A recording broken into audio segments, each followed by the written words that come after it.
going to take a look at a function that will take input of a color picture and give us back a black and white picture. An example of that being here to the right, we have a color picture of Barbara, and it's going to give us back this black and white line drawing, if you will, version of it. This technique is often referred to as edge detect. What it's doing is looking for an edge between darkness and lightness. For instance, here in the wall, it's light versus dark, and then it transitions again from what used to be dark compared to the wall, but her hair is actually darker. So it's marking the edges between dark and light transitions. So let's take a look at the code. This is an instance where I'm not going to develop the code in front of us. I'm going to talk through some existing code. We have two functions to make this happen. Edge detect is the main function we'll run to accomplish this, but we have a second function called luminance, which is a helper, because we're going to end up using that same code twice in our main function. And so we don't want to duplicate code. We'll pull that out as a helper. So let's take a look at the helper first.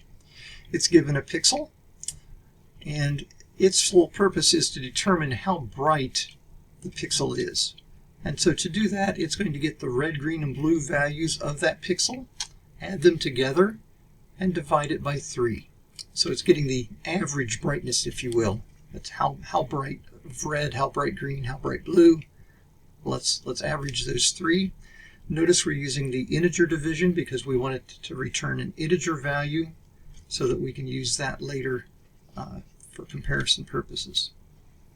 So let's now look at the actual main function, the edge detect function.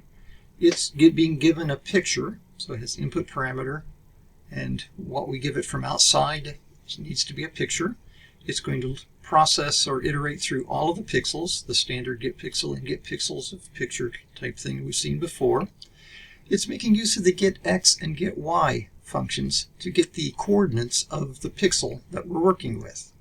We need to know where the pixel is because the way we're going to determine whether we've transitioned from dark to light is to look at one pixel and then look at the pixel down and to the right one, so diagonally down to the right. And if that difference is more than 10, well, as we'll find in this statement in a few moments, then it's determining that, okay, we've transitioned from one to the other, from dark to light or light to dark. The reason we need to know where we're at is one, so we can determine the pixel diagonally to the bottom right, but also if we're looking at the very last pixel in the bottom right, we can't go down and we can't go right, and it would generate an error. And so that's actually our next statement in our function. We're checking to see if we are above and to the left of that bottom right pixel. So we're checking the y coordinate for the pixel we're looking at is less than the height minus 1, and that the x coordinate is less than the width minus 1.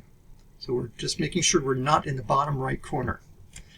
As long as we're not, then we've got some work to do. So we're then going to get the pixel that's diagonally down and to the right by using the get pixel of picture, taking our current x coordinate, adding 1 to it, current y coordinate, adding 1 to it. That moves down to the right. We place that pixel into a variable called bottom right pixel. We get the luminance of the original pixel, and we get the luminance of our bottom right pixel. And again, that's making reference to the helper that we've developed here. In each case, we're assigning those to variables.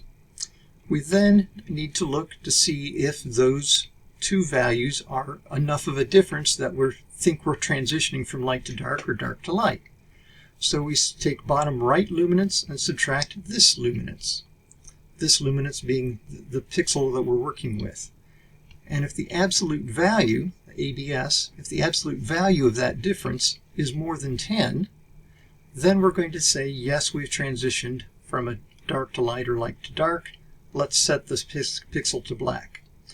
If it's less than or equal to 10, we'll say it's, it may have changed, but it's not enough of a change, so we're going to set it to white. And so we end up with this sort of effect, as looking for those clear transition. It's not just a gradual fade from light to dark. There's a clear transition. Will be marked by the black pixels. Everything else is white. And so I've obviously ran it and generated these two images before we started the video recording, but let's run it again with a different picture so you can see some different output. I'm going to choose the beach this time. We'll run the edge detect using the pick variable that we just generated with our make picture. It takes just a moment to go through all the pixels because it's actually processing every pixel in the picture twice. And let's show that picture.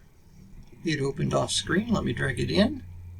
And so there is the beach. And I think you've perhaps seen the beach in earlier examples, so I won't take the time to pull up the color version of it, but I think you can imagine what the beach picture looked like even if you hadn't seen it.